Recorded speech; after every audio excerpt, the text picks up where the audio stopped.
Ma fille m'a humiliée en m'accusant de profiter d'elle, mais ma réponse l'a laissée sans voix. Un Nouveau Testament, plongé dans cette histoire bouleversante de trahison et de justice. Abonnez-vous pour plus de récits poignants? Ma fille a hurlé. Arrête de vivre à mes crochets. J'ai réécrit mon testament et elle était terrifiée. Je m'asseyais sur un fauteuil dans le salon de ma maison à Vannes, reprisant un vieux napperon brodé à la main. Héritage de ma mère, il était presque 15h30. Encore une demi-heure de silence. Avant qu'Élodie ne ramène les enfants de l'école, je jetais un œil par la fenêtre, observant Raymond Lefebvre, mon voisin, arroser ses œillets dans le jardin d'en face, à 65 ans. Il vivait seul, depuis la mort de sa femme, Jeanne. Il y a 2 ans, sa vie semblait calme, ordonnée, sans drames familiaux. Je m'appelle Simone Garnier. J'ai 60 ans. 18 ans s'étaient écoulés depuis que Gilles, mon mari, est mort d'une crise cardiaque. Au bureau des impôts, où nous travaillions tous deux, j'avais 42 ans, décidant de ne jamais me remarier, et ainsi fut-il. Une pile d'enveloppes m'attendait sur la table basse. Factures de service, relevés bancaires, prospectus publicitaires. Je les ouvrais méthodiquement, les triant par importance. Électricité 110 €, gaz 76 €, Internet et câbles 138 € par mois, bien que je ne regarde que les infos, parfois de vieux films.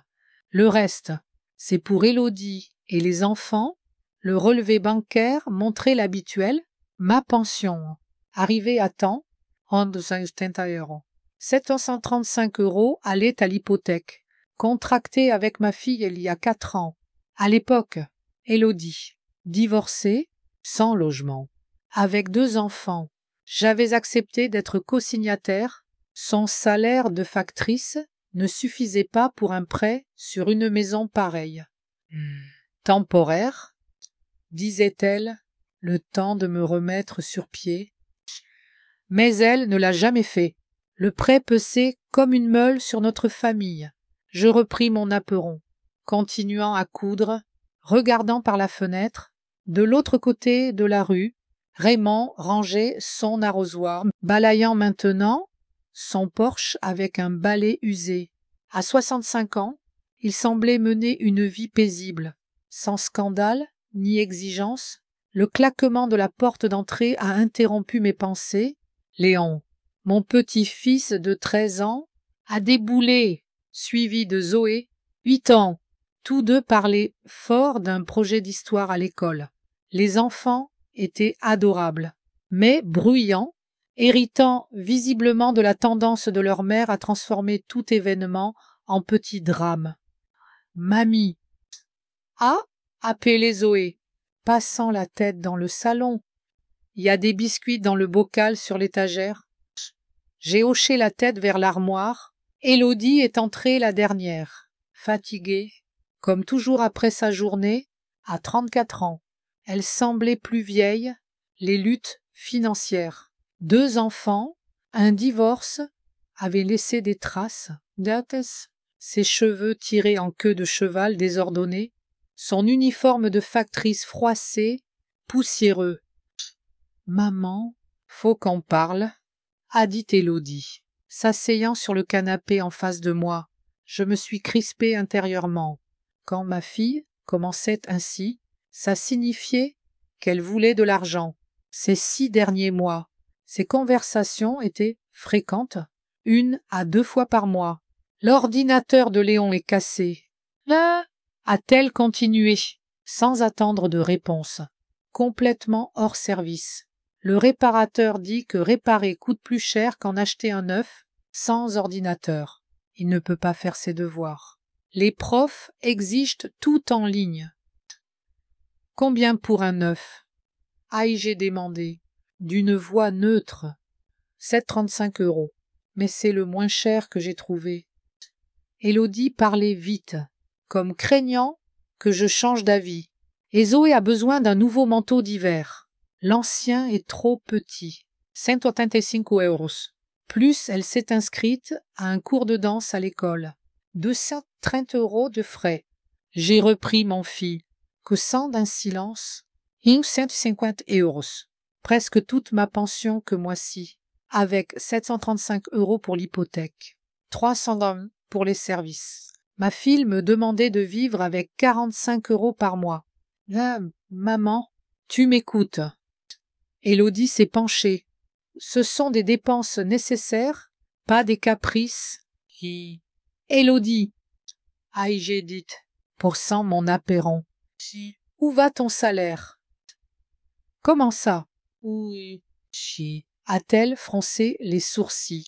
Je paye les courses, l'essence, les vêtements pour moi, pour plein de choses. Combien gagnes-tu par mois? 600, mais après impôt. Il reste 200. C'est plus que ma pension. Où passe-t-il? Élodie a soupiré, comme expliquant l'évidence à un enfant.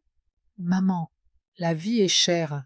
Courses, vêtements, essence, assurance et auto, portable pour les enfants.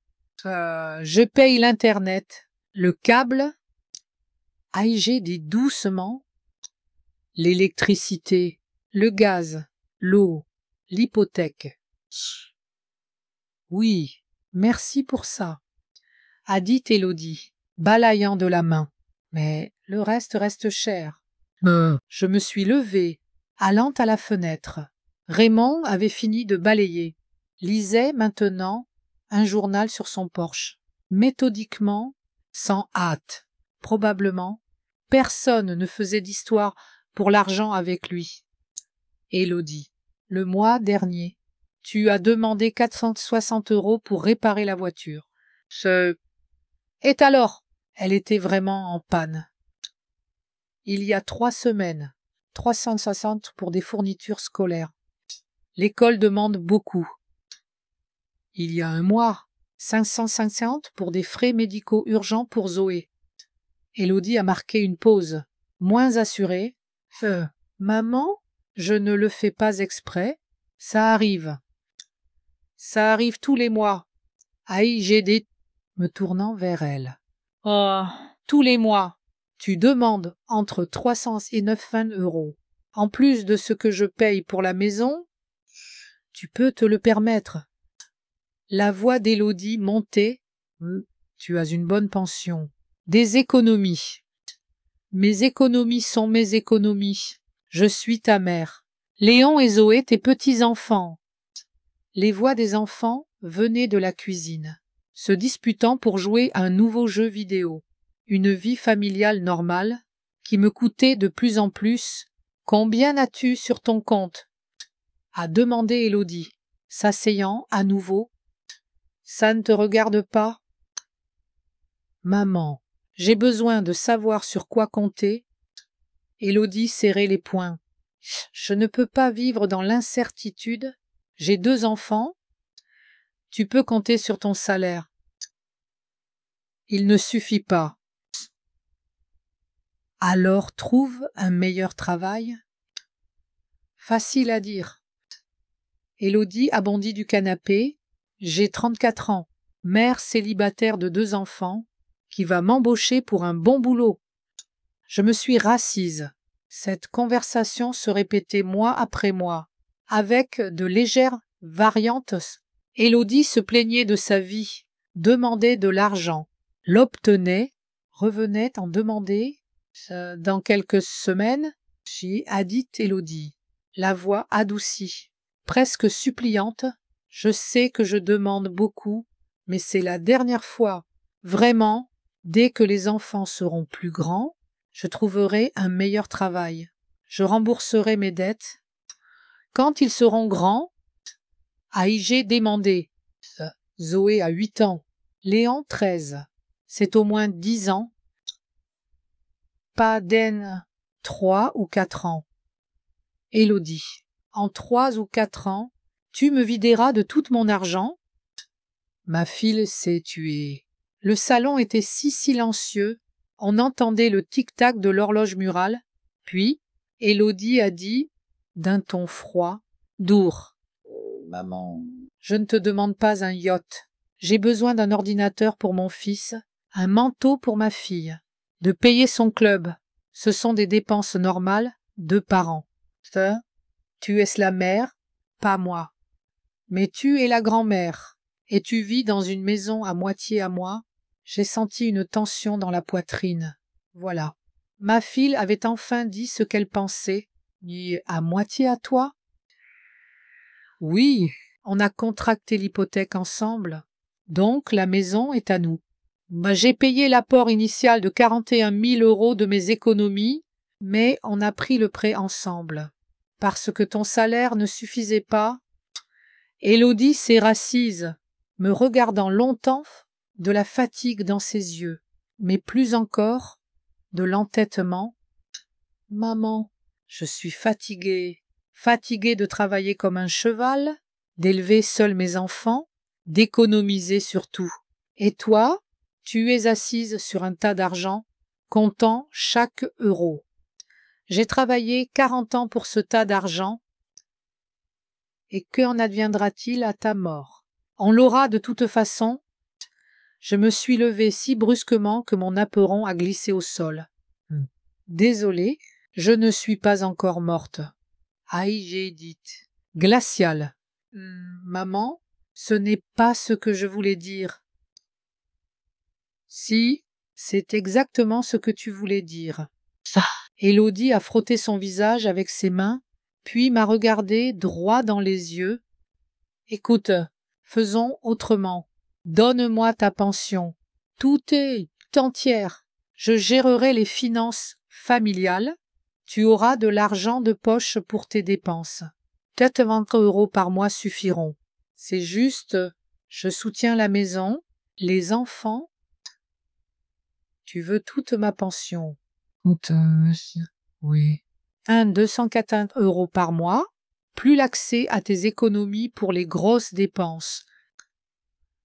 Sinon, Élodie a marqué une pause. Sinon, maman, on devra vendre la maison et tu devras trouver un autre endroit où vivre.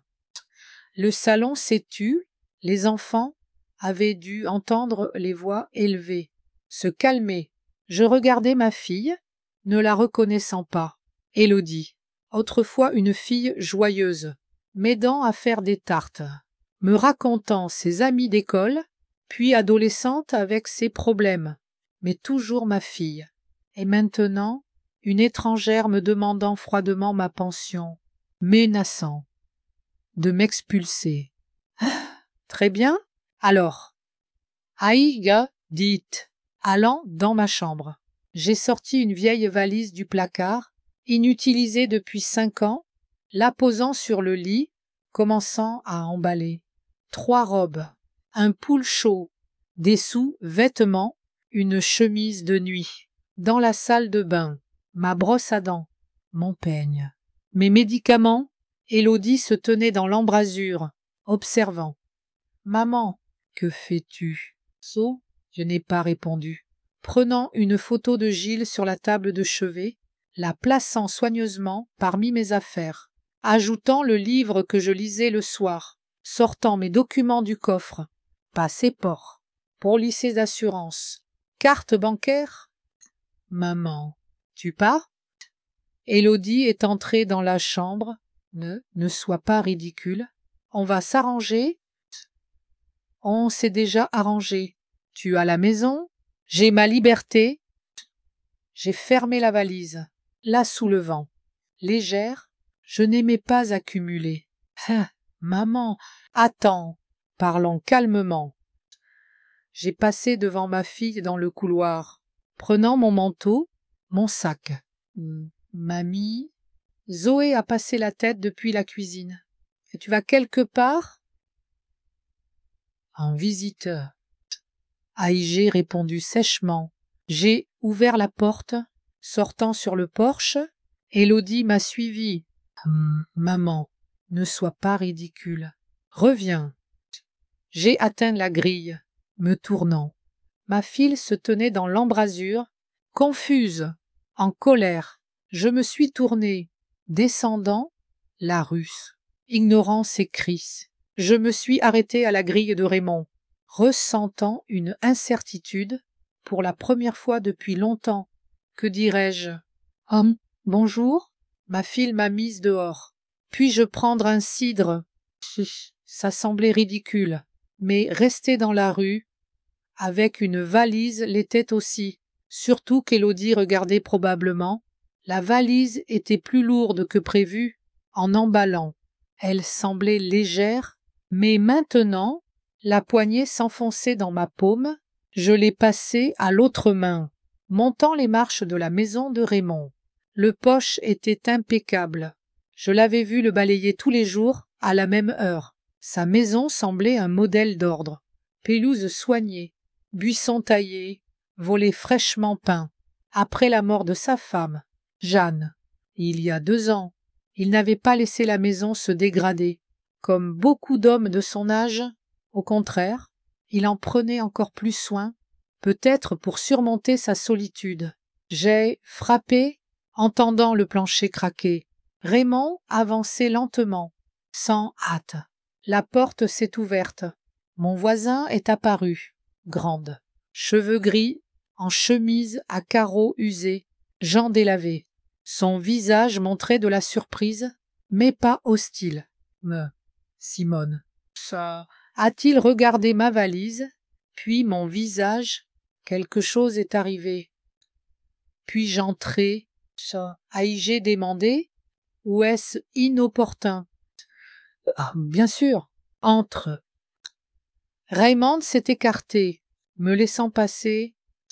Donne-moi ta valise. Elle est lourde. Je lui ai tendu la valise. Nous sommes allés dans son petit atelier de menuiserie, dans le jardin, l'odeur du bois, fraîchement coupé, emplissant l'air. Les chants des oiseaux résonnant doucement, cidre ou quelque chose de plus fort. A-t-il proposé, désignant une chaise en bois brut? J'ai du calvados. Cidre. Merci. Il est revenu avec 2 verres de cidre breton, pétillant, frais, posant un plateau sur la table en bois, pas de chichi, mais propre, soigné. Nous sommes restés silencieux quelques minutes, un silence non gênant. Raymond ne pressait pas d'explications, de questions indiscrètes, attendant que je sois prête à parler. Par la fenêtre de l'atelier, je voyais ma maison. Les lumières, allumées au salon, des silhouettes s'agitaient. Élodie expliquait probablement aux enfants où était leur grand-mère. Je me demandais ce qu'elle leur disait, que leur grand-mère était folle ou partie voyager. J'ai un conflit avec ma fille. Aïgé des enfants. C'est sérieux. Je vois. Raymond a hoché la tête. Et à propos d'argent, je l'ai regardé, surprise. C'était si évident. Comment as-tu su? Les murs sont fins. A-t-il souri? Sans gêne. Parfois. J'entends crier. Je n'écoute pas exprès, mais le son porte. Les fenêtres sont en face. Et je me sentais mal à l'aise. Tout le quartier savait donc nos scandales familiaux. Comment Élodie me demandait de l'argent. Comment les enfants criaient quand ils n'obtenaient pas ce qu'ils voulaient. Ne t'inquiète pas, si, a dit Raymond, comme lisant mes pensées. On crie dans beaucoup de maisons. Les gens ont des problèmes. 2 maisons plus loin. Le mari boite. Sa femme fait une scène chaque week-end. La jeune famille au coin a des enfants qui hurlent la nuit. Les parents se disputent. C'est la vie. Elle a exigé que je lui donne toute ma pension. Fixant mon verre de cidre. Elle a dit que j'aurais 90 € par mois pour mes dépenses, qu'elle contrôlerait le reste. Sinon, elle m'a menacé de me mettre dehors. De la maison que j'ai achetée, Raymond a posé son verre lentement, son visage sans surprise. Il en avait assez entendu pour comprendre l'ampleur du problème. Qu'as-tu décidé? Je suis partie. Comme tu vois. Tu as bien fait. Je l'ai regardé, pas de condamnation ni de pitié dans ses yeux, juste la compréhension de quelqu'un ayant vécu quelque chose de semblable. Bien, bien sûr, on ne peut pas laisser ses propres enfants te traiter comme un distributeur. Parfois, je pense que j'étais trop douce avec mon fils. Maintenant, il n'appelle que quand il a besoin d'argent pour un caprice. Tu as une fils. Il vit à Bordeaux, programmeur, gagne bien, a une maison plus grande que la mienne, des voitures chères, mais demande encore de l'aide pour des prêts, des réparations, des vacances en Europe. Sa femme travaille dans une grande entreprise. Mais pourquoi dépenser son argent quand on a un vieux père qui est avec une pension? J'ai hoché la tête. Une histoire familière. Les enfants s'habituent à ce que les parents les aident toujours, cessant de voir les limites. Puis, après la mort de Jeanne, il est venu, a continué Raymond, regardant une photo de sa femme, accrochée dans l'atelier. Il disait être désolé, vouloir m'aider à surmonter mon chagrin, mais il regardait ce qu'il pouvait vendre. Quels documents j'avais pour la maison, combien d'argent sur mes comptes. Il pensait que je ne remarquais pas. Et quoi tu fais? Rien de spécial. J'ai juste arrêté de répondre à ses appels sur l'argent. Je lui ai dit que s'il voulait parler, il était le bienvenu. Mais les discussions sur l'héritage, les prêts, c'était fini. Incroyable comme notre communication a diminué. Il appelait une fois par semaine, maintenant, seulement les jours fériés. Et pas toujours. Silence à nouveau.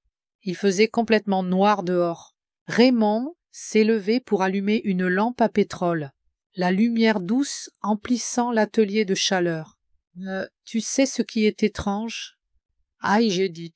Je t'observais par ma fenêtre depuis des années, arrosant tes œillets, tous les jours, à la même heure, balayant le porche, lisant le journal sur la véranda le dimanche. Ça me semblait une vie parfaite, paisible, sans problème, sans stress. Raymond a souri, secouant la tête. Et moi, je t'observais, surtout après la mort de Jeanne. Quand la maison est devenue trop silencieuse, je te voyais dans ton salon le soir, coussant, lisant. La lumière de ta fenêtre restait allumée tard. Je pensais, voilà une femme qui sait être seule sans en souffrir. Au début, chaque soir me semblait interminable. Donc, on s'est trompé l'un sur l'autre. On dirait, tout le monde a ses difficultés, mais tout le monde ne les affiche pas. J'ai fini mon cidre, posant le verre sur la table, je me sentais plus légère que depuis des mois, étrange qu'une simple conversation avec un voisin, que je connaissais à peine, aille mieux fonctionner que toutes mes tentatives pour résoudre le problème avec ma fille. C'est Raymond. Puis-je rester ici ce soir? Demain, je trouverai un hôtel ou quelque chose de convenable. Ah, reste aussi longtemps que nécessaire, a-t-il interrompu. J'ai une chambre d'amis à l'étage. Jeanne voulait en faire une chambre pour les proches, les amis, mais on a rarement des invités. Elle est vide depuis des années. J'y payerai port. Simone. Raymond a secoué la tête. J'ai 65 ans. J'ai compris que l'argent n'est pas le plus important. Restez, ça me fera plaisir d'avoir quelqu'un. Sinon, je ne parle qu'à la télé. Pour la première fois depuis des mois, je me sentais nécessaire. Pas comme source d'argent, mais comme personne. Quelqu'un m'offrait de l'aide, sans rien attendre en retour, un sentiment étrange, presque oublié. Merci. Aïe, j'ai dit. Vraiment, merci. Je ne sais pas ce que j'aurais fait sans ta gentillesse. Raymond s'est levé, prenant ma valise, et je te montre ta chambre. Simple, mais propre. Nous avons monté les escaliers en bois grinçant. La chambre était petite, mais cosy. Un lit simple près de la fenêtre, une vieille commode, un fauteuil en osier, Des rideaux blancs, probablement cousus par Jeanne. Les draps. Les serviettes sont dans le placard. Si, a dit Raymond, posant la valise près du lit, la salle de bain est en face. Si tu as besoin de quoi que ce soit, n'hésite pas. Quand il est parti, je me suis assise sur le lit, sortant mon téléphone. L'écran montrait 7 appels manqués d'Élodie. 4 messages. Je n'ai pas lu. Je savais ce qu'il disait. D'abord des exigences de rentrée, puis des menaces, des appels à la pitié via les enfants. À la place, j'ai appelé la banque. Attendant quelques minutes, un menu automatique sélectionnant les services de prêt. Bonsoir, je m'appelle Camille. Comment puis-je vous aider? Chat, a dit une voix féminine agréable. Bonjour, je suis cosignataire d'un prêt hypothécaire. Je veux annuler le prélèvement automatique de mon compte. Ah, bien sûr. Je vais vous aider. Veuillez fournir le numéro de votre contrat de prêt, vos informations personnelles pour identification. J'ai donné les informations, répondu aux questions de sécurité sur le nom de jeune fille de ma mère. Mon premier emploi? Ah, parfait. Je vois votre prêt. Le prélèvement automatique est prévu le 8 de chaque mois. 735 €. Voulez-vous l'annuler complètement? Oui, complètement. Notez que, dans ce cas, l'emprunteur principal sera seul responsable des paiements à temps. En cas de retard, après le 10, une pénalité de 5% du solde impayé sera facturée. Je comprends. J'accepte. Si, d'accord. Le prélèvement automatique est annulé. Les changements prennent effet demain.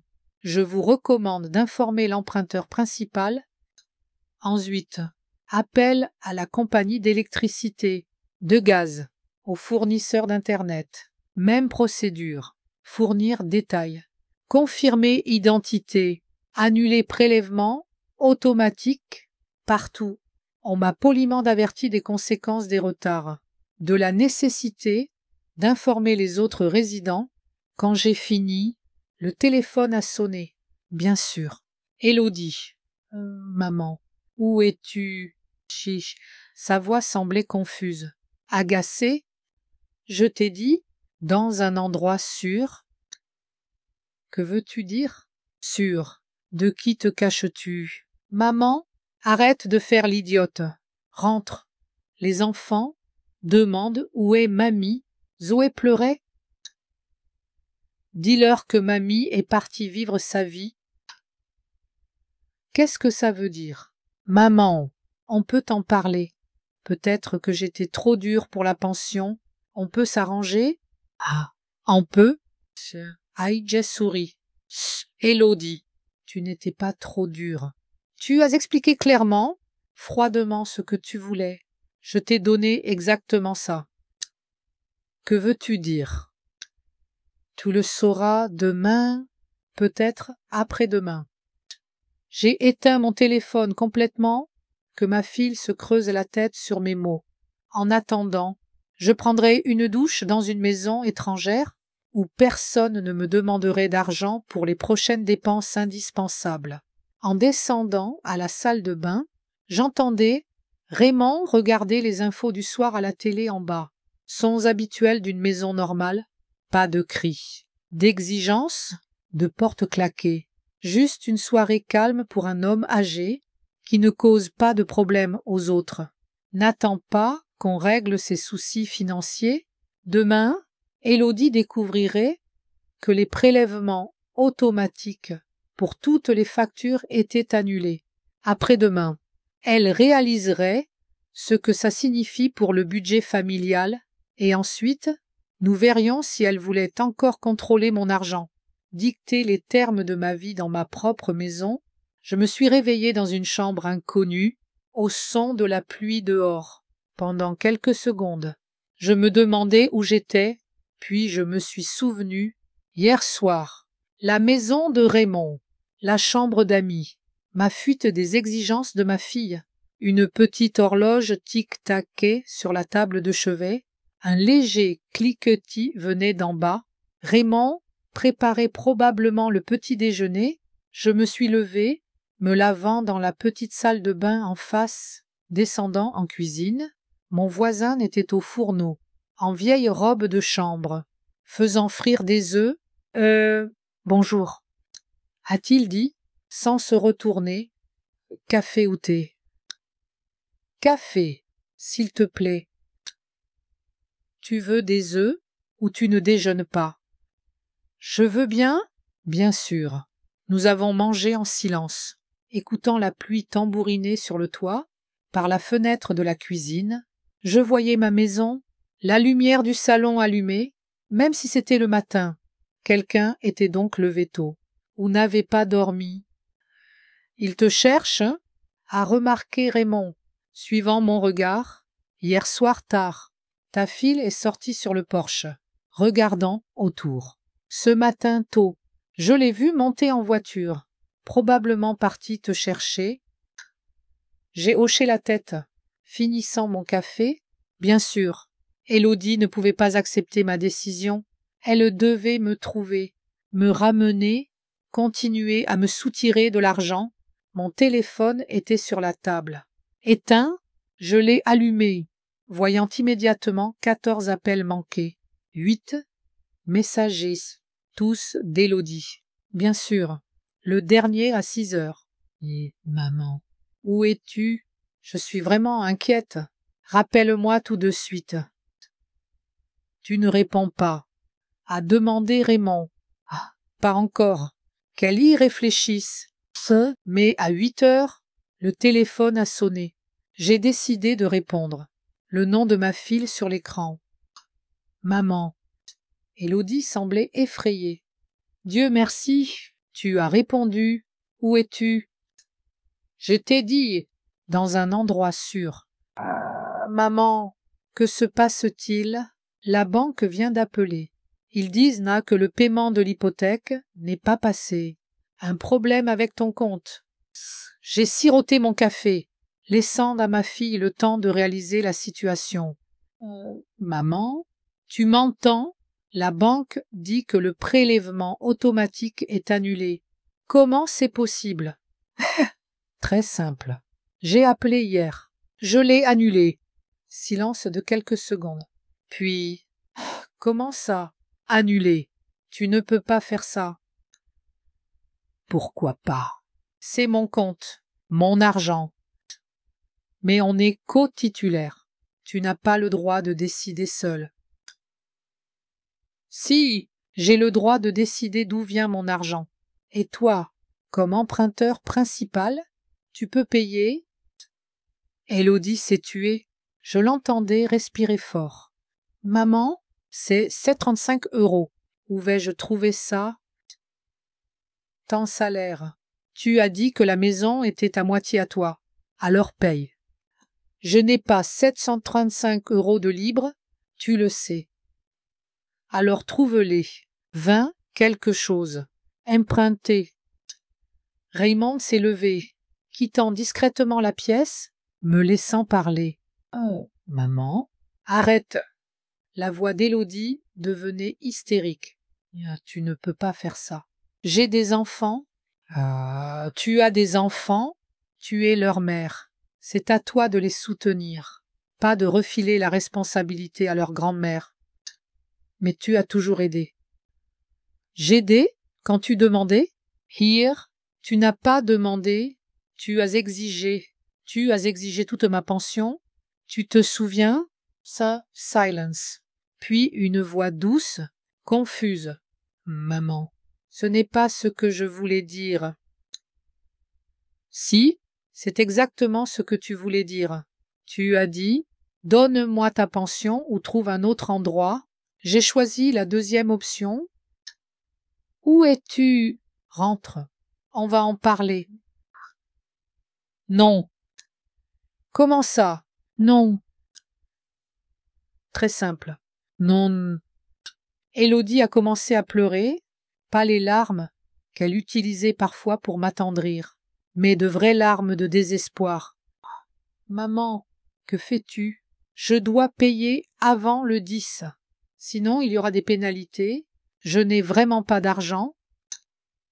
Mais hier, tu avais de l'argent pour un ordinateur à 735 euros. C'était différent. Je voulais l'acheter à crédit. Alors paye ton hypothèque à crédit. J'ai entendu quelque chose tomber au téléphone. Élodie avait dû laisser tomber quelque chose dans sa nervosité. Maman. La compagnie d'électricité a appelé. Ils disent que le prélèvement automatique est annulé, et celle du gaz aussi. Oui, j'ai annulé tous les prélèvements automatiques. Si tu veux gérer les finances familiales, vas-y, mais rien n'est à mon nom. Toutes les factures sont à ton nom. Exactement. Je les paierai quand je veux, combien je veux. Élodie a pleuré plus fort. Les enfants ont école demain. Léon a besoin d'Internet pour ses devoirs. Zoé demande pourquoi mamie est partie. Que vais-je lui dire? Dis-lui la vérité, que maman a exigé toute la pension de mamie, menaçant de la mettre dehors. Je ne t'ai pas mise dehors. Je voulais juste organiser nos finances. Organiseur. Tu appelles ça organiser. Quand je paye tout. Et toi, tu dépenses ton salaire en futilité. Futilité. Quoi?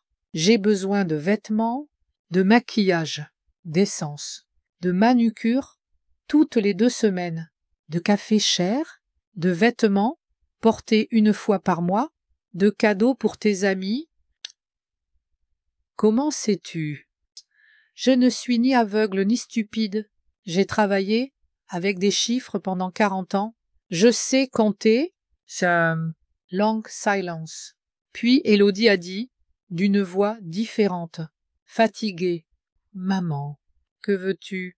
Que je m'excuse? D'accord, je suis désolée. J'avais tort. Tu reviens maintenant. Non. Pourquoi pas? Parce que tu ne t'excuses pas, parce que tu réalises ton erreur. Tu t'excuses parce que tu ne peux pas vivre sans mon argent. Ce n'est pas vrai? Si tu avais ton propre argent pour tout payer, tu ne remarquerais même pas mon absence. Silence encore. J'entendais Élodie marcher dans la maison, le plancher craquer, les portes claquer. D'accord. A-t-elle dit enfin. Ah, d'accord. Peut-être que tu as raison. Peut-être que je me suis trop habituée à ton aide. Mais que dois-je faire maintenant? Apprendre à vivre avec ton salaire. Et l'hypothèque, les factures. Comment pensais-tu vivre? En exigeant ma pension. Tu devais bien prévoir de payer les factures? Je pensais gérer tout sagement. Ta pension est mon salaire. Ma pension n'est plus à ta disposition. Maman, mais on est une famille. Une famille, c'est quand on se respecte, pas quand une personne soutient tout le monde, écoutant leurs plaintes. Élodie a pleuré à nouveau. Ah, maman, je ne sais pas quoi faire. Vraiment, j'ai 275 € sur mon compte. Ça ne suffit même pas pour l'hypothèque. Encore moins pour les factures, les courses. Tu as une carte de crédit, c'est la limite est de 920 €, la moitié déjà dépensée. Donc, il te reste 460. Ça suffira pour l'instant. Ensuite, tu apprendras à budgétiser. Maman, tu réalises que je pourrais perdre la maison. Non, Nanchana, on sera expulsé. Les enfants n'auront nulle part où vivre. Voilà, jouer sur les enfants, le dernier argument d'Élodie quand les autres échouaient. Ah, tu ne perdras pas la maison. Au pire, des pénalités de retard, désagréables, mais pas la fin du monde. Et si je ne peux pas continuer à payer? Alors, tu devras vendre la maison, acheter quelque chose de moins cher, ou louer un appartement. Mais les enfants sont habitués à cette maison, ils ont des amis, l'école. Les enfants s'habituent à n'importe quelle maison, tes amis ne vont nulle part. Oh. Raymond a jeté un œil en cuisine, désignant l'horloge, disant silencieusement « Je dois aller au magasin ». J'ai hoché la tête. « Maman ». La voix d'Élodie devenait très douce. « Dis-moi honnêtement, tu ne nous aideras plus jamais ?» J'ai réfléchi quelques secondes. Je ne sais pas. On verra comment tu te débrouilles seul. »« Où vas-tu vivre ?»« Je trouverai un endroit. »« Pour longtemps. »« Je ne sais pas. » Élodie s'est tuée une minute, puis a dit « Les enfants te missent beaucoup. Zoé n'a pas dîné hier, demandant quand mamie reviendra. » Mon cœur s'est serré. Mes petits-enfants n'étaient pas en faute, mais je n'allais pas laisser ma fille me manipuler par eux. Dis-leur que je les aime, qu'on se verra bientôt. Quant. Quand tu réaliseras que tu dois compter avec moi, maman, c'est tout. Élodie, je dois y aller. J'ai raccroché, éteignant le téléphone. Je me sentais lourde, mais légère à la fois. Pour la première fois depuis des années, je ne me sentais pas obligée de résoudre les problèmes financiers d'un autre. Pour la première fois, mon argent n'était qu'à moi. Raymond est revenu du magasin avec des sacs de courses. « Comment ça va ?» a-t-il demandé, posant les sacs sur la table. Ma fille commence à comprendre la situation. C'est bien. Comprendre est le premier pas vers le changement. Je l'ai aidé à ranger. Peine, laït, viandé, légumes, rien d'extra. Ainsi vivent ceux qui savent compter leur argent, sans dépendre de la générosité des autres. Et si elle n'y arrive pas, ai-je demandé. Elle y arrivera, a dit Raymond, confiant. Elle n'a pas le choix. Les gens s'adaptent vite, quand la vie les y oblige. Élodie a raccroché, restant au milieu de la cuisine, ne sachant que faire. La conversation avec sa mère la laissait vide. Lourde, à l'estomac, elle devait payer 735 € d'hypothèque d'ici le 10. Dans 3 jours, elle avait 245 € sur son compte, devant tenir 2 semaines jusqu'à la prochaine paye. S'asseyant à la table, elle a sorti sa calculatrice. Les chiffres donnaient un tableau sombre. Hypothèque 735 €, électricité 10, gaz 7 des chasses, internet 138. Total 1,59 € de facture que sa mère payait, plus les courses, au moins 185 €. Essence 92, presque 380 € qu'elle n'avait pas. Léon est descendu en uniforme scolaire, bâillant, ébouriffé. « Maman, l'internet ne marche pas, » a-t-il dit, se versant d'où juste. Je ne peux pas télécharger mon devoir d'histoire. Problème temporaire. A répondu Élodie, cachant la calculatrice. On réglera ça aujourd'hui. Où est mamie? Elle n'est pas revenue. Pas encore. Léon a haussé les épaules, partant pour l'école. L'adolescent se moquait de l'absence de sa grand-mère tant qu'on ne le dérangeait pas. Mais Zoé, arrivée 10 minutes plus tard, était visiblement bouleversée. « Maman, quand mamie rentre, a-t-elle demandé, s'asseyant avec un bol de céréales. Elle a promis de m'aider avec mon projet sur les animaux. Bientôt. Ma chérie, Prad, pourquoi elle est partie? Vous vous êtes disputés. » Élodie ne savait que dire. Dire la vérité, qu'elle avait exigé toute la pension de sa grand-mère, que sa grand-mère était bouleversée, ça sonnait affreux, même dans sa tête. On a des divergences sur certaines choses. Zoé a hoché la tête, sans comprendre. Mais acceptant, les enfants s'adaptent au changement tant qu'on n'en fait pas une tragédie. Après le départ de Zoé, Élodie s'est assise au téléphone. D'abord la banque. Peut-être pourrait-elle obtenir un report, restructurer le prêt.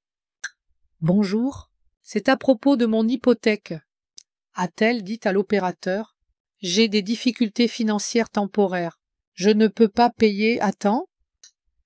Je comprends, a répondu l'homme poliment. Quel est votre numéro de compte? Élodie a donné le numéro, répondu aux questions de sécurité. Je vois votre prêt, pas de solde, impayé. Le dernier paiement a été fait le mois dernier. Combien de temps vous faut-il pour le report? Un mois, peut-être 2.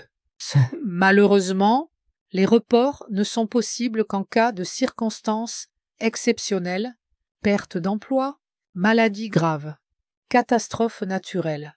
Avez-vous des documents pour prouver cela? Non, juste des difficultés temporaires. Alors, je ne peux proposer qu'un prêt en espèces garanti par un bien immobilier, taux de 23% par an. Élodie a calculé mentalement. À ce taux, la surpaille serait énorme. Pas une solution, mais un moyen de s'endetter plus.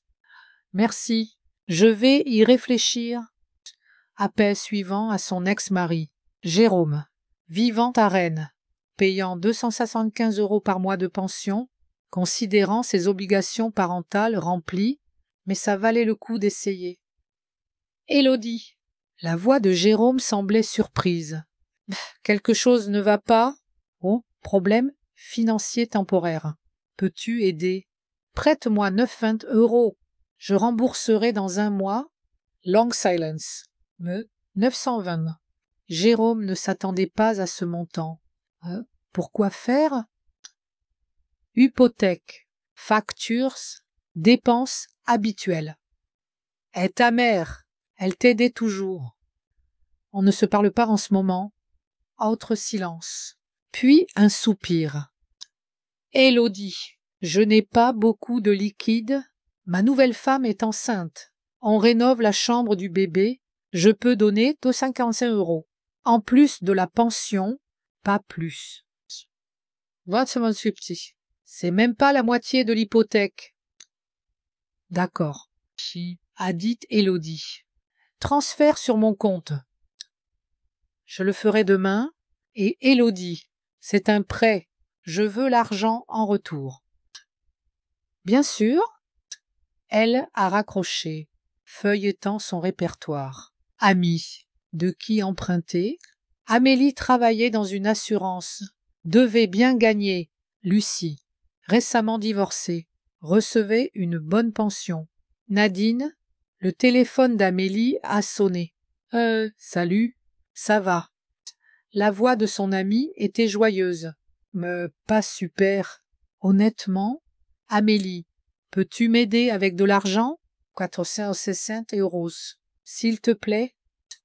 Le ton a changé immédiatement. Waouh! Que s'est-il passé?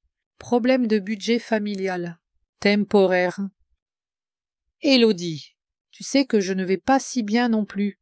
J'ai réparé ma voiture, dépensé 1840 €. Je peux donner 90 €, pas plus. 96 € d'une amie qui va dans des restaurants chers, achète des vêtements en boutique chaque week-end. D'accord. Pas grave, je me débrouillerai. Lucie ne pouvait pas aider non plus. 45 € maximum, avant la paye. Nadine n'a même pas répondu à midi. Élodie pouvait compter sur 415 €. 275 de son ex-mari, 140 de ses amis, juste assez pour l'hypothèque. Et encore, c'était juste, les enfants sont rentrés de l'école, affamés, irritables. Maman, l'Internet ne marche toujours pas. Ah, annonçait Léon, jetant son sac dans le couloir. Ma prof d'anglais a donné un devoir à faire en ligne. Que dois-je lui dire demain? Dis-lui qu'il y a des problèmes techniques temporaires. Je peux aller chez Jules. Son Internet marche. Vas-y. Zoé s'est installée en cuisine avec un album, des marqueurs. Maman, on va acheter mes baskets aujourd'hui, a-t-elle demandé, sans lever les yeux de son dessin. Celles-ci sont trop petites. Mes orteils touchent le bout. Élodie a regardé les pieds de sa fille. Effectivement, les baskets étaient trop serrées. Des neuves coûteraient au moins 90 €. Ah, pas aujourd'hui. Ma chérie, la semaine prochaine. Pourquoi pas aujourd'hui? Parce que maman a beaucoup à faire. Zoé a haussé les épaules, continuant à dessiner. Élodie s'est assise à la table, essayant d'évaluer la situation honnêtement. Son salaire était de 200 € après impôts. Elle devait payer les courses, 360 € par mois. Essence, 130 €. Vêtements pour elle. Les enfants, 145. Frais scolaires, 92. Divertissement et bricole, 185. Total, 341 € pour vivre. Les 820 restants devaient couvrir l'hypothèque, les factures. Mais l'hypothèque seule coûtait 735, plus 320 de factures. Un déficit de 185 € chaque mois. Comment ne l'avait-elle pas vu avant? Parce que sa mère couvrait la différence, sans demander de rapport. Élodie pensait que 2200 € étaient beaucoup, sans considérer que la moitié de ses dépenses s'était payée par une autre. Léon est revenu de chez son ami, l'air sombre, en colère. « Maman, que se passe-t-il » a-t-il demandé, s'asseyant à côté sur le canapé. Jules dit que si on ne paye pas l'Internet, ils couperont. On n'a pas payé. Si, mais une erreur à la banque. On réglera demain. Et où est mamie? D'habitude, elle s'occupe de tout ça. Élodie a regardé son fils à 13 ans. Il était assez grand pour comprendre les problèmes familiaux. Mamie, on est en désaccord sur certaines choses. Comme quoi? L'argent. Léon a hoché la tête. Les adolescents saisissent vite l'essence des problèmes d'adultes. Que va-t-il se passer maintenant? Je ne sais pas encore. Et si mamie ne revient pas? Élodie évitait cette question toute la journée. Et si sa mère ne revenait vraiment pas? Si elle était sérieuse sur le fait de vivre séparément, alors il faudrait vendre la maison, déménager dans un appartement moins cher ou trouver un revenu supplémentaire. Elle reviendra, a-t-elle dit, se convainquant plus elle-même que son fils. Comment le sais-tu? C'est parce qu'on est une famille. Léon l'a regardé, sceptique, mais n'a pas discuté. Le soir, après que les enfants sont allés se coucher, Élodie s'est assise en cuisine avec une tasse de thé, une calculatrice. Les chiffres montraient obstinément la même chose. Ses revenus ne suffisaient pas pour leur niveau de vie actuel. Elle devait gagner plus ou dépenser moins. Gagner plus signifiait un deuxième travail. Mais quand, après 8 heures à la poste, conduire les enfants à leurs activités, les week-ends à laver, nettoyer, elle n'avait plus de temps. Dépenser moins signifiait renoncer à beaucoup.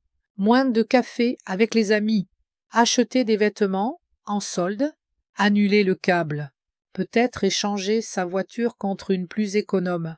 Mais surtout, elle devait admettre qu'elle vivait au-dessus de ses moyens depuis des années, profitant de la générosité de sa mère, que sa mère avait tout droit de dire stop. Élodie a fini son thé, regardant par la fenêtre.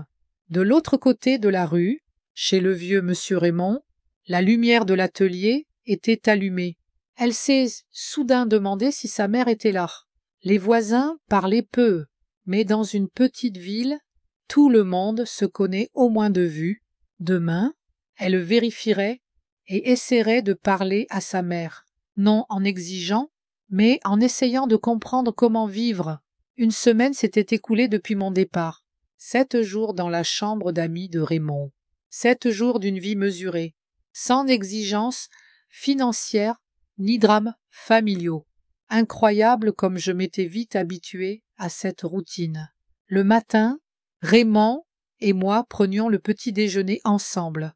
Il faisait des œufs ou du porridge. Je préparais le café. L'après-midi, je lisais des livres de sa bibliothèque. Aïda est au jardin. Le soir, nous regardions les infos. Discussion des événements de la ville. Personne ne demandait rien à l'autre. Pas d'exigence d'argent pour des besoins urgents. Nous avons vite établi des règles implicites. Raymond faisait le petit déjeuner, moi le dîner, nous partagions la facture des courses. J'ai insisté pour payer la moitié des factures de service, tant que je vivais chez lui. Il a d'abord protesté, mais j'ai expliqué qu'après les récents événements, il était important pour moi de me sentir indépendante. Personne ne devait rien à personne. C'était étonnamment confortable. Le téléphone sonnait tous les jours, parfois plusieurs fois. Élodie suppliait de revenir, jouait sur la pitié via les enfants, ou s'énervait, exigeant des explications. Je ne répondais pas toujours, et quand je le faisais, j'étais brève, directe. Ma fille devait gérer ses problèmes seule, sans mon soutien constant. Mes contributions financières par la fenêtre de la chambre d'amis. Je voyais ma maison, observant la vie de ma famille de l'extérieur. Les 2 premiers jours, les lumières restaient allumées tard. Élodie courait probablement dans la maison, appelant quelqu'un, cherchant une solution à ses problèmes financiers soudains, le 3e jour. Je l'ai vue assise longtemps, à la table de la cuisine, avec une calculatrice, une pile de papiers. Elle avait enfin décidé de faire le point sur le budget familial le mercredi soir. Ma fille apportait plusieurs gros sacs à la poubelle, semblant se débarrasser de choses inutiles, restant longtemps près des sacs. Comme regrettant de se séparer du bric-à-brac accumulé, le jeudi, un homme est arrivé dans un vieux pick-up avec Élodie. Ils ont sorti une grande télé, un lecteur DVD du salon. Elle commençait à vendre ce dont elle pouvait se passer, une décision sensée. Nous avions acheté cette télé il y a 5 ans, quand nous n'avions pas de problème financier. Elle était vraiment trop grande pour le salon. Vendredi matin, buvant mon café dans la cuisine de Raymond, lissant le journal local, un léger coupe à la fenêtre, sur le porche, Zoé, en uniforme scolaire, sac à dos, un bouquet de pissenlits à la main. La vue de ma petite fille m'a transpercé d'un vif pincement de manque. Je ne les avais pas vus depuis 1 semaine. Pour une enfant de 8 ans, c'est très long. « Mamie » a-t-elle crié, me voyant à la fenêtre. « Mamie, c'est vraiment toi. Maman a dit que tu étais chez tante Émilie, mais on n'a pas de tante Émilie. » Je suis sortie sur le porche. Ma petite fille s'est précipitée dans mes bras avec une telle force qu'elle a failli me renverser. Mon cœur souffrait de tendresse, de culpabilité. Les enfants souffraient du conflit entre adultes, bien qu'ils n'y soient pour rien. « Ah, bonjour. Ma chérie, comment va l'école? Ta santé? C'est bien. » Zoé m'a enlacé fort, comme si j'allais disparaître à nouveau. « Ah, mamie, pourquoi tu vis ici? Pourquoi maman amène-t-il sur tante Émilie? » Je me suis accroupie pour être à son niveau. Maman n'a pas voulu mentir. Elle ne savait pas comment expliquer une situation compliquée. Quelle situation? Une histoire d'adulte inaptitude. Maman et moi avons des divergences. Il nous faut du temps pour en parler. Donc, tu restes chez grand-papa Raymond? Oui. Il est seul depuis la mort de mamie Jeanne. Il a besoin de compagnie. Zoé a hoché la tête. Acceptant l'explication, les enfants s'adaptent facilement au changement. Si les adultes n'en font pas un drame. Quand rentres-tu? Tu me manques. Léon aussi. Mais il ne le dit pas. Je ne sais pas encore. Ma chérie, Mais on se verra bientôt. Zoé a froncé les sourcils. Je voyais une inquiétude dans ses yeux, qui n'aurait pas dû être là.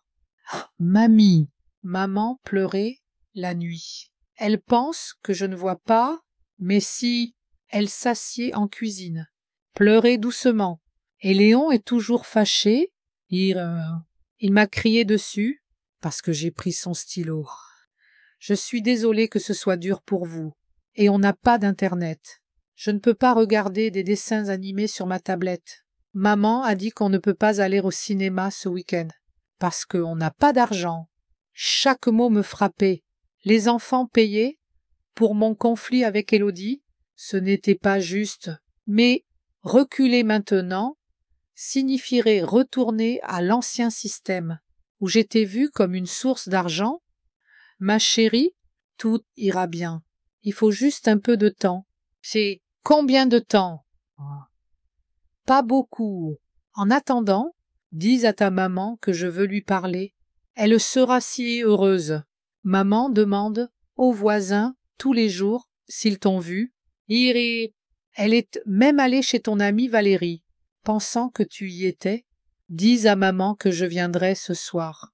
Après le dîner, vers 20 heures, on parlera calmement. Zoé a rayonné. Tu viendras vraiment. Maman fait ta tarte aux pommes préférées. Elle dit que si tu viens, on dînera tous ensemble, comme avant. Je viendrai, mais d'abord. Ta maman et moi devons parler seuls. Ma petite fille a hoché la tête, me tendant le bouquet de pissenlit. C'est pour toi. Je les ai cueillis en allant à l'école. Merci. Ma chérie, ils sont magnifiques. Zoé a fait un signe d'adieu, courante à l'école. Je suis revenue en cuisine avec le bouquet. Raymond l'a mis dans un verre d'eau, me regardant intensément. Diplomatie familiale, a-t-il demandé, sans lever les yeux de son journal. Ma fille envoie ma petite fille négocier. Un mouvement classique. Difficile de résister aux enfants. Ils touchent les émotions, pas la raison, mais tu devras résister, sinon tout redeviendra comme avant. Et dans 1 mois, on sera dans la même situation. Raymond a hoché la tête, sirotant son café. Souviens-toi, il ne s'agit pas de punir ta fille pour ses erreurs passées, mais de changer votre relation.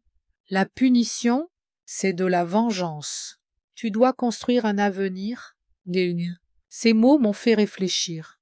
Que voulais-je vraiment de cette conversation avec Élodie? Des excuses, une admission de culpabilité ou un changement dans notre relation?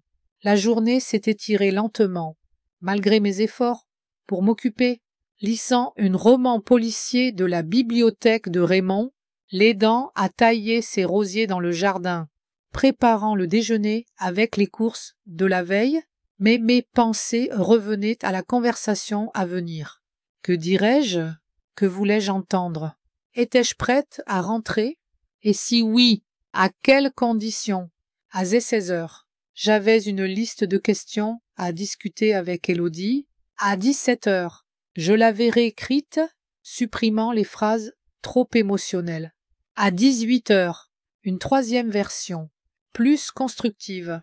À 19 heures, je l'ai vu regarder par la fenêtre de la cuisine, vérifiant si je venais. La lampe du salon était allumée, la maison rangée, tapis aspirés, jouets des enfants rangés, magazines empilés sur la table basse. À 20 heures précises, j'ai frappé à la porte de ma propre maison.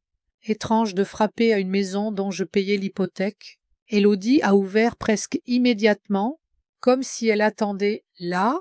Elle semblait bien pire qu'il y a une semaine, fatiguée, vieillie, cernée sous les yeux, cheveux en chignon désordonné, au lieu de son style habituel. Pourtant un vieux jean, un t-shirt usé, vêtements réservés au ménage. Au jardin, maman, a-t-elle dit doucement, la voix incertaine. Merci d'être venue. J'avais peur que tu ne viennes pas. J'ai promis à ta fille. nous sommes allés au salon, où les enfants regardaient la télé. Zoé a bondi du canapé, m'enlaçant à nouveau, comme si nous ne nous étions pas vus depuis un mois. Mamie, maman a cuisiné toute la journée. Elle a fait une tarte aux pommes. Tes biscuits préférés aux pépites de chocolat. Je sais, ma chérie, ça sent bon. Léon s'est levé, plus réservé, à 13 ans. Il comprenait que quelque chose de grave se passait, sentant la tension entre adultes. « Salut, Mamia, a-t-il dit. C'est dandinante. Ça va, commençait chez Monsieur Raymond. Bien, c'est un homme intéressant. Il connaît beaucoup l'histoire de notre ville et l'école. Le garçon a haussé les épaules. Bouf, les profs donnent beaucoup de devoirs et pas d'internet. Je dois aller à la bibliothèque ou chez des amis. C'est pénible. Je comprends, ça va s'arranger. On s'habitue, à marmonner Léon. Mais la situation l'agaçait visiblement. Élodie triturait nerveusement son pull, c'est dandinante. Maman, on va en cuisine. Parlons en privé. Bien sûr. Nous sommes allés en cuisine, laissant les enfants devant la télé. Une tarte aux pommes, saupoudrée de sucre glace, embaumée de cannelle, vanille, maison. À côté, une assiette de biscuits, un vase de fleurs sauvages. Élodie essayait de créer une atmosphère chaleureuse. « Assieds-toi, maman, a dit ma fille, versant du thé dans ma tasse, préférée à motif de rose. Sainte, sucre.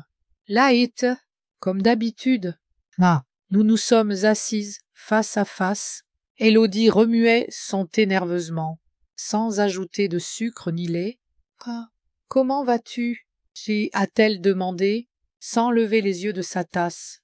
Bien. Calme. Et toi? Pas sous peur. Honnêtement, cette semaine a été difficile. Silence quelques minutes, sirotant notre thé, écoutant les sons du salon, où les enfants regardaient un film. Élodie ne savait pas comment commencer. Je ne la pressais pas. Elle devait trouver les mots seule. « Ah, maman » a-t-elle dit enfin, levant les yeux. Je voulais m'excuser pour ce que j'ai dit la semaine dernière, mon comportement. J'avais tort. Tort à quel sujet? Élodie a marqué une pause, cherchant ses mots. Je n'aurais pas dû exiger ta pension. C'était ton argent, gagné par ton travail. Je n'avais pas le droit de te donner un ultimatum, de menacer de te mettre dehors. De la maison que tu as achetée, oui, c'était mal. Et aussi, j'ai réalisé que j'étais trop habituée à ton aide. J'ai cessé d'apprécier ce que tu faisais pour notre famille. Je prenais ton soutien pour acquis. J'ai hoché la tête, attendant qu'elle continue. Cette semaine, j'ai dû gérer les finances seule, a poursuivi Élodie, et j'ai réalisé que je ne sais pas planifier un budget familial. Je ne savais même pas combien coûte notre vie, combien on dépense chaque mois. Combien? Ma fille a sorti un cahier d'écolier du tiroir, rempli de chiffres, de calculs, plus que je ne gagne. A-t-elle admis 185 à 275 € par mois, si on compte tout, hypothèque, factures, courses, vêtements pour les enfants, frais scolaires. Si je devais tout payer seule, je n'y arriverais pas. Et qu'as-tu décidé de faire avec cette information? J'ai déjà fait quelque chose. Élodie a tourné les pages de son cahier. J'ai vendu la vieille télé du salon, le lecteur DVD qu'on n'utilisait plus depuis les services de streaming. J'ai eu 310 €. Ça durera 1 mois ou 2, au maximum. Oui, je sais, donc, j'ai aussi annulé mes abonnements à des magazines que je ne lisais pas vraiment, le câble. Ça économise 75 € par mois. J'ai fouillé la maison, rassemblé des choses à vendre. Une vieille cafetière, un mixeur inutilisé, une collection de DVD. Et ensuite, Élodie a pris une profonde inspiration. Ensuite, je veux trouver un travail à temps partiel les week-ends ou soirs. Quand les enfants sont à la maison, peut-être livreur de repas, ménage de bureau. J'ai vu des annonces. Ça paye bien. J'ai siroté mon thé, réfléchissant à ce que j'entendais. Élodie avait vraiment changé cette semaine. La confiance avec laquelle elle exigeait ma pension avait disparu. Elle comprenait la réalité. Élodie, tu réalises qu'un deuxième travail, c'est très dur. Non, surtout avec 2 enfants, un emploi à temps plein. Je comprends, mais je ne vois pas d'autre solution. Je ne peux plus vivre à tes crochets, te refiler la responsabilité de la famille. Pourquoi pas? Ça te convenait avant? Élodie m'a regardée, surprise, comme ne comprenant pas la question. Parce que c'est mal. Tu avais raison. Je suis une femme adulte, mère de 2 enfants. Je dois soutenir ma famille seule, pas attendre qu'on résolve mes problèmes. Et si je propose d'aider, es-tu prête à accepter? Quel genre d'aide? J'ai sorti une feuille de mon sac où j'avais noté mes pensées sur la manière d'améliorer notre relation. Je suis prête à rentrer, à contribuer au budget familial, mais sous des conditions totalement différentes. Élodie s'est penchée, me regardant avec espoir. Quelles conditions? La première, on établit un budget familial détaillé chaque mois, on s'y tient strictement. On planifie toutes les dépenses à l'avance. On note chaque dépense. On analyse les résultats à la fin du mois. D'accord, je suis d'accord. Chut, deuxième. On ouvre un compte familial commun où chacun contribue un montant précis. Tu mets 100 € de ton salaire. Moi, 420 de ma pension. Ce compte sert à payer toutes les dépenses communes. Hypothèque, facturaises, courses, vêtements des enfants, leurs frais scolaires, médicaux. Donc, j'aurai 735 € par mois pour mes dépenses personnelles. Exactement. Et moi, 360. Chacun peut dépenser cet argent comme il veut. Si tu veux le dépenser en vêtements, vas-y. Si tu veux économiser, économise. Élodie a hoché la tête, notant les points principaux dans son cahier. Troisième condition, on discute ensemble de tout achat important, plus de 90 €, et on décide ensemble. Personne n'a le droit de dépenser des sommes significatives du budget commun sans l'accord de l'autre. D'accord. Qu'est-ce qu'un achat important? Tout ce qui coûte plus de 90 €, vêtements pour les enfants, électroménager, réparation auto, frais médicaux non couverts par l'assurance. Compris. Quatrième. Les enfants reçoivent une allocation fixe chaque semaine, apprennent à planifier leurs dépenses personnelles, pas d'achats impulsifs, pas d'allocation supplémentaire entre les dates fixées. Ce sera difficile, a admis Élodie. Ils sont habitués à demander de l'argent quand ils veulent l'obtenir sans question.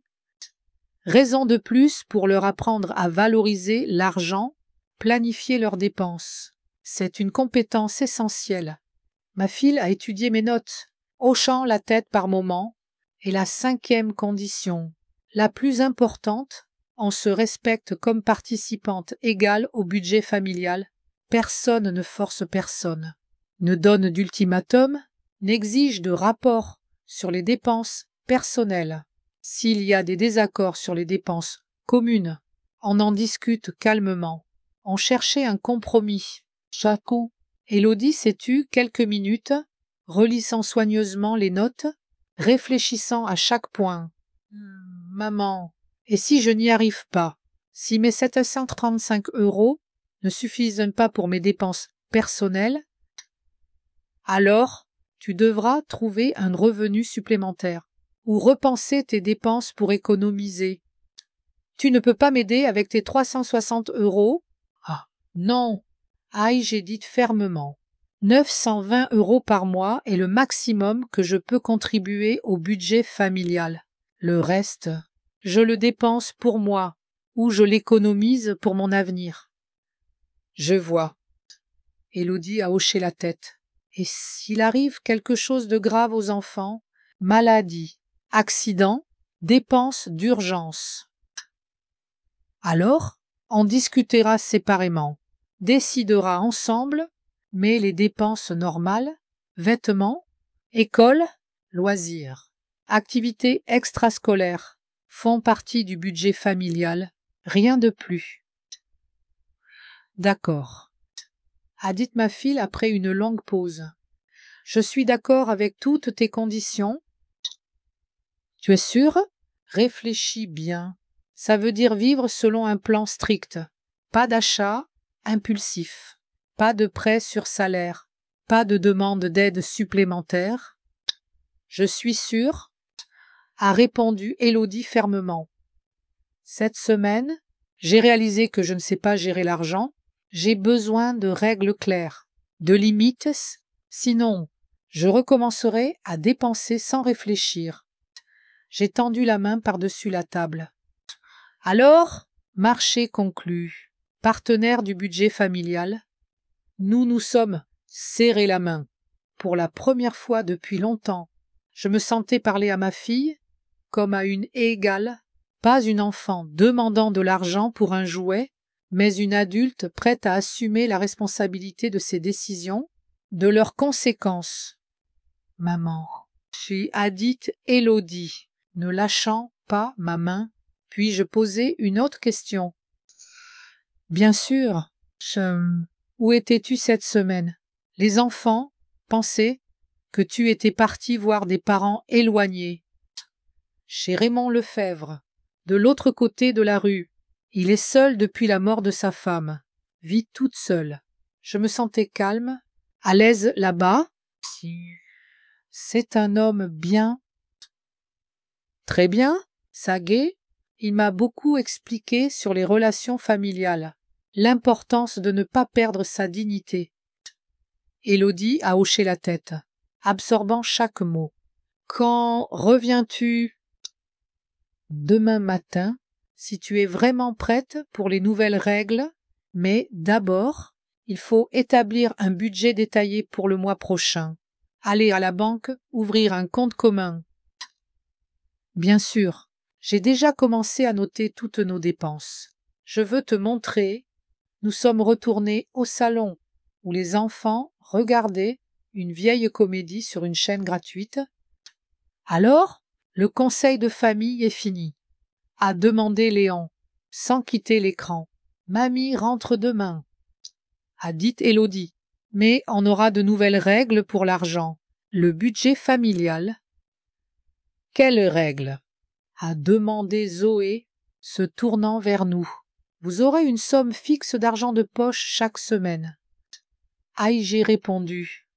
Si vous la dépensez, vous attendez la semaine suivante. Pas d'extra. Combien d'argent de poche? A demandé Léon, fronçant les sourcils. On en discutera demain. Sans chiche. En faisant le budget familial, mais ce sera moins que ce que vous obtenez sur demande. Le garçon a grimacé, mais haussé les épaules. Philosophe. Ah, d'accord, tant pis. L'important, c'est que l'Internet soit enfin réactivé pour faire mes devoirs correctement. On le réactivera dès demain, a promis Élodie. Je me suis levée du canapé, prenant mon sac. Je dois y aller. Je reviens demain matin avec mes affaires. Zoé a bondi, m'enlaçant fort à nouveau. Mamie, et la tarte? Maman a fait ta tarte aux pommes préférée, exprès pour toi. Je la goûterai demain, ma chérie, et les biscuits aussi. Je promesse. Élodie m'a accompagnée à la porte. Nous nous sommes arrêtés au seuil. Maman, merci, a-t-elle dit doucement, pour que les enfants n'entendent pas. Merci de me donner une chance de réparer, de recommencer. Ne me remercie pas encore. J'ai répondu. Voyons comment ça se passe avec les nouvelles règles. Ça pourrait être plus dur que ça en a l'air. Ça marchera. A dit ma fille avec une confiance inattendue. Maintenant, ça marchera vraiment. Le lendemain matin, je me suis réveillée tôt dans la chambre d'amis de Raymond. La pluie avait cessé, un soleil pâle filtrait à travers les rideaux blancs, projetant des ombres douces. Sur le plancher en bois, je suis restée immobile un moment, écoutant le calme de la maison, le faible tic-tac de l'horloge en bas, le chant lointain des oiseaux dehors. C'était paisible, presque trop, après des années dans une maison pleine de bruit, des exigences constantes d'Élodie. Je me suis levée, emballant ma valise. Descendant, Raymond était dans son atelier, travaillant sur une étagère en bois, l'odeur du bois frais emplissant l'air. « Bonjour, Simone, a-t-il dit, poussant son rabotre, prête pour le grand jour. Aussi prête que je le serai. J'ai répondu, prenant un verre de cidre qu'il m'offrait. Ça ne sera pas facile, mais nécessaire. Il a hoché la tête, ses yeux gris gentils, mais fermes. Tu fais ce qu'il faut, poser des limites. C'est pour toi, mais aussi pour eux. Ils doivent apprendre. J'espère. J'ai soupiré, sirotant le cidre.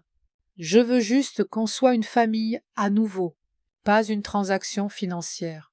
Raymond a souri légèrement. Les familles sont compliquées, mais ça peut marcher si tout le monde joue franc jeu. Après le petit déjeuner, j'ai encore remercié Raymond pour son hospitalité. Tu as été un sauveur? J'ai deux bottes à sa porte, valise en main. Je ne sais pas comment j'aurais traversé cette semaine sans toi. Quand tu veux, Simone. A-t-il répondu, balayant ma gratitude. Et si tu as besoin d'un endroit calme pour t'échapper, ma chambre d'amis est toujours ouverte. J'ai souri, touché par sa gentillesse. Sortant sur le porcher, l'air était frais, la rue calme. Sauf un voisin, promenant son chien, ma maison se dressait de l'autre côté, familière, mais différente, comme si elle avait changé en mon absence. J'ai traversé la rue, ma valise cognant le trottoir, frappant à la porte. Élodie a ouvert vite, son visage mêlant soulagement, nervosité. « Maman, tu es venue ?» a-t-elle dit, s'écartant pour me laisser entrer. « J'avais peur que tu changes d'avis. » J'ai dit que je serais là. J'ai répondu, posant ma valise dans le couloir. La maison sentait le café frais, la douceur persistante de la torte aux pommes. Zoé a passé la tête depuis la cuisine, ses yeux s'illuminant. « Mamie !» y a-t-elle couru, m'enlaçant, manquant me faire perdre l'équilibre. Léon, affalé sur le canapé avec une bande dessinée, a fait un petit signe. « Salut, mamie. »« Salut, Léon. » J'ai dit, ébouriffant les cheveux de Zoé. « Au travail, d'accord. » Élodie et moi, nous sommes assises à la table de la cuisine avec son cahier, une cafetière fraîche, une pile de factures. Les enfants restaient au salon, leur voix basse devant un dessin animé. « D'accord, » a dit Élodie, ouvrant son cahier. « J'ai listé toutes nos dépenses du mois. Comme tu as demandé. » Elle a glissé le cahier vers moi, les pages remplies de colonnes soignées. Hypothèque 735 €. Électricité 110. Gaz 7 Internet 1. Corses 370. Essence 138. vêtements, 5,45. Fournitures scolaires vendeuses, diverses en attendant, total, ou 139 euros. C'est ce qu'on dépense, a-t-elle dit, la voix ferme mais tendue. Mon salaire après impôt est de 2200 euros, donc on est déjà à court. C'est pourquoi on ouvre le compte commun. Aïe, j'ai dit, sortant mes propres notes, tu mets 100 euros, moins qu'un savant. Ça fait 2020 euros, assez pour couvrir l'essentiel. Avec un peu de marge, Élodie a hoché la tête, notant, et le reste, tes 730 euros, mais 360 sont pour les dépenses personnelles. Pas de prélèvement sur le compte commun pour autre chose. Compris, a-t-elle dit, ses doigts serrant son stylo. Ah, ça va être juste. Ah, oui, aïe, j'ai convenu. Mais faisable, si on suit le plan. Nous avons passé l'heure suivante à finaliser les détails. Quelle facture serait payée depuis le compte commun? Combien seraient les allocations des enfants? 9 euros par semaine pour Zoé, 14 pour Léon, et comment nous suivrions chaque dépense? Élodie était attentive, posant des questions, prenant des notes, bien loin de la fille qui avait exigé toute ma pension une semaine plus tôt. Et les urgences? A-t-elle demandé, tapotant son stylo sur la table. Genre, si la voiture tombe en panne. On en discute ensemble. Aïe, j'ai dit fermement. Pas de décision unilatérale. Si c'est une vraie urgence, on trouvera comment couvrir depuis le compte commun ou ajuster le budget. D'accord, a-t-elle dit, expirant. Je peux le faire. Tout devra, a IG répondu, croisant son regard. C'est une question d'être partenaire, pas que je sois ta banque. Elle a légèrement tressailli, mais a hoché la tête. Je comprends, maman, vraiment. Après avoir fini, nous sommes allés à la banque ouvrir le compte commun. La procédure était simple, l'employé, une jeune femme au sourire éclatant, a tout mis en place rapidement. Vous aurez toutes deux accès au compte, a-t-elle expliqué, nous tendant les documents. Vous pouvez configurer les paiements automatiques pour vos factures. C'est ce qu'on fera. Aïe, j'ai dit, jetant d'un œil à Élodie. Plus de surprise. Elle a s'esquissé un petit sourire, le premier depuis des jours. De retour à la maison, nous avons réuni les enfants au salon pour expliquer les nouvelles règles. Zoé écoutait attentivement, les yeux écarquillés, tandis que Léon, affalé, bras croisés, restait attentif. Désormais, AIG commençait. Vous aurez votre argent de poche une fois par semaine. Si vous le dépensez tout, vous attendez la semaine suivante. Pas d'extra. Et si j'ai besoin de quelque chose pour l'école, a demandé Léon, fronçant les sourcils. Les fournitures scolaires viennent du budget familial, a dit Élodie. Vous nous le dites, on achète ce qu'il faut, mais plus de demandes pour des jeux vidéo ou des snacks. Zoé a levé la main, comme en classe, je peux économiser mon argent pour quelque chose de grand, comme un carnet de croquis. Absolument. Aïgé sourit. Bonne idée. C'est votre argent à gérer. Léon a levé les yeux au ciel, mais n'a pas protesté. Bon, d'accord. Ce n'est pas d'accord, a dit Élodie, tranchante. C'est comme ça maintenant. On doit tous être responsables. Les enfants ont hoché la tête, et j'ai senti une petite étincelle d'espoir. Peut-être, juste peut-être, ça pourrait marcher. Ce soir-là, nous avons mangé la tarte aux pommes ensemble, tous les quatre, autour de la table de la cuisine. La tarte était chaude, la croûte feuilletée, comme Gilles l'aimait, Zoé parlait de son projet sur les animaux. Léon se plaignait de ses devoirs de maths. Élodie riait. Un vrai rire. Pas celui forcé auquel j'étais habituée. Pour la première fois depuis longtemps, ça ressemblait à une famille. Pas un chant de bataille. En coupant une autre part de tarte, Élodie a croisé mon regard. Maman, a-t-elle dit doucement, je suis contente que tu sois revenue. Moi aussi, j'ai répondu. Mais restons comme ça. D'accord. Plus de retour en arrière. Je promets, a-t-elle dit, et pour la première fois, je l'ai cru. La route ne serait pas facile. Les budgets seraient serrés. Les tensions surgiraient. Les vieilles habitudes pourraient revenir. Mais nous avions un plan, une base. Je regardais de l'autre côté de la rue, la lumière du Porsche de Raymond brillant doucement. Il avait raison. Comprendre était le premier pas vers le changement. Ce soir, nous avions fait ce pas ensemble.